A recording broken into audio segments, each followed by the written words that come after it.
Good evening viewers, I'm Nana Sareen and you're watching Such the Reality. In today's Reality Rundown, we bring you the top 10 stories making headlines today. Have a look. Chief Minister Himanta Biswa Sharma inaugurated the Assam State Commission for Right to Public Services, enhancing accountability and transparency.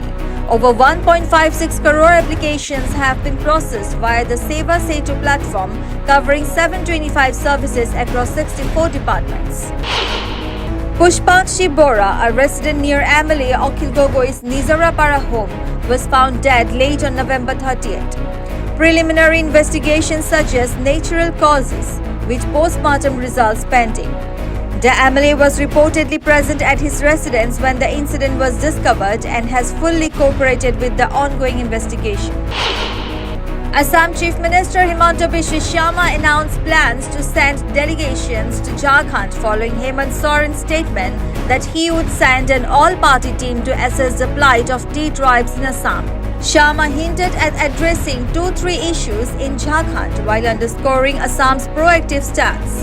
This comes as the T tribe community continues to seek long overdue ST status in Assam.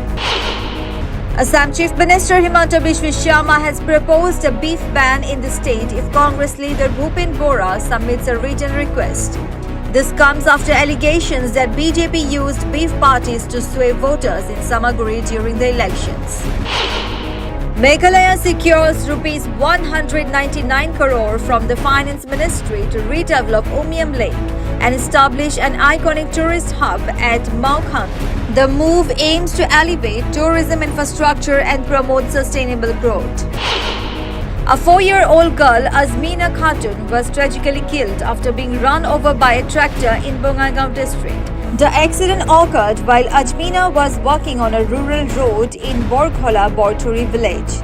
Police have launched an investigation into the incident.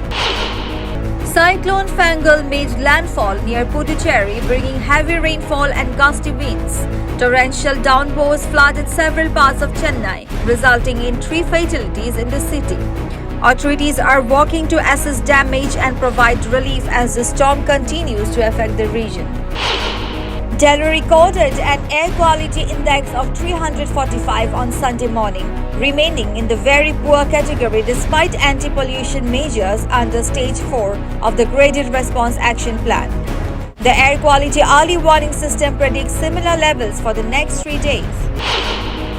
An Israeli airstrike on a car in the Gaza Strip resulted in the deaths of 5 individuals, including employees of the Wall Central Kitchen. The Israeli military claimed the strike targeted a Wall Central Kitchen worker believed to have been involved in the Hamas attack that triggered the ongoing conflict.